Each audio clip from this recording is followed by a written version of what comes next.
जैसा कि आप सभी को पता होगा कि 12th मैथ के बोर्ड एग्ज़ाम में बहुत कम समय बचा है।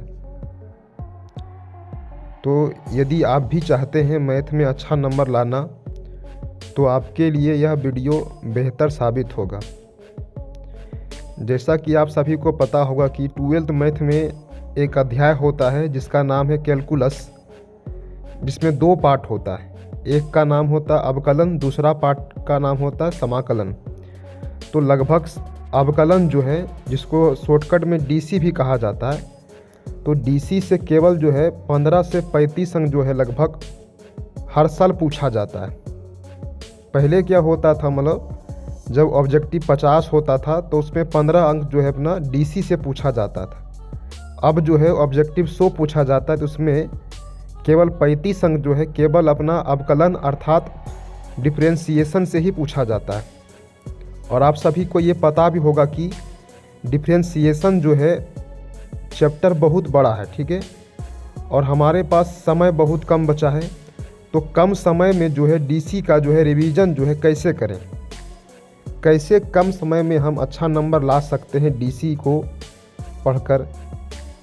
तो आपको जो है कम समय में अगर अच्छा नंबर लाना है तो आपको जो है सही टॉपिक को पढ़ना पड़ेगा और सिलेबस को देख के पढ़ना पड़ेगा। क्वेश्चन बैंक में कौन कौन सा सवाल पूछता है, किस किस प्रकार का सवाल पूछता है, उसको ध्यान में रखते हुए जो है ये आपके लिए एक पीडीएफ बनाए हम, ठीक है। ये पीडीएफ में जो है वही टॉपिक को मतलब कवर किया गया है जो कि क्वेश्चन बैंक में पूछा गया है और आने वाले अगले साल फाइनल एग्ज़ाम में पूछा जाएगा, ठीक है। तो जैसा कि हाँ आप सभी देख रहे हैं कि अवकलन में जो है सबसे पहले आपको पहला जो टॉपिक है वो पढ़ना है फलन का संतत और असंतत होना, अर्थात कोई फंक्शन जो है संतत कैसे होता और असंतत क्या होता।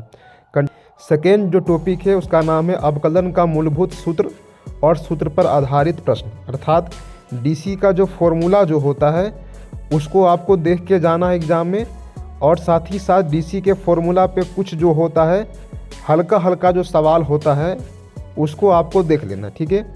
लगभग 5-6 अंक क्या होता है, फॉर्मूला ही डीसी का पूछा जाता है, तो आप फॉर्मूला को अवश्य देख के जाएं, नहीं तो आपका सवाल जो है एक भी डीसी का नहीं बनेगा।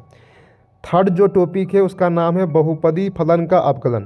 तो 3 नंबर में जो है बहुपद फंक्शन का जो होता कैसे डीसी होता आपको वो सीख कर जाना है, और ये बहुत आसान होता है।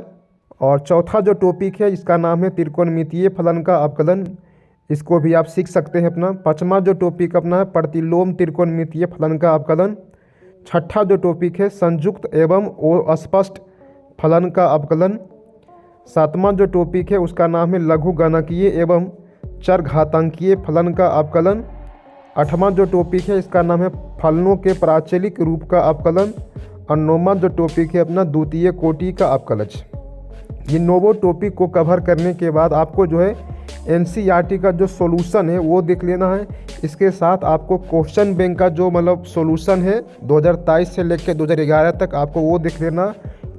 इतना करने के बाद यदि आपके पास कुछ समय बच जाता है तो आप टारगेट या ब्रिलियंट में से किसी एक गेस्ट पेपर को उठा के देख सकते हैं। इतना पूरा करने के बाद आपका जो है डीसी में जो है 35 में से 35 अंक ला सकते हैं, और बहुत कम समय, बहुत अपना कम समय में जो है आप 35 में से 35 अंक ला सकते हैं। लेकिन ये 35 में से 35 अंक लाने के लिए सबसे पहला काम आपको करना पड़ेगा डीसी का सभी फॉर्मूला को याद करना पड़ेगा, और ये जो 9 टॉपिक है ये 9 टॉपिक पे आपको जो है हिसाब जो है बना के जाना पड़ेगा, तभी आप एग्ज़ाम में जो है 35 में से 35 अंक ला सकते हैं, ठीक। आप सभी का मन में होगा कि सर बहुपदी फलन का अवकलन कैसे होता है, त्रिकोणमिति का कैसे होता है, प्रतिलोम त्रिकोणमिति का कैसे होता है।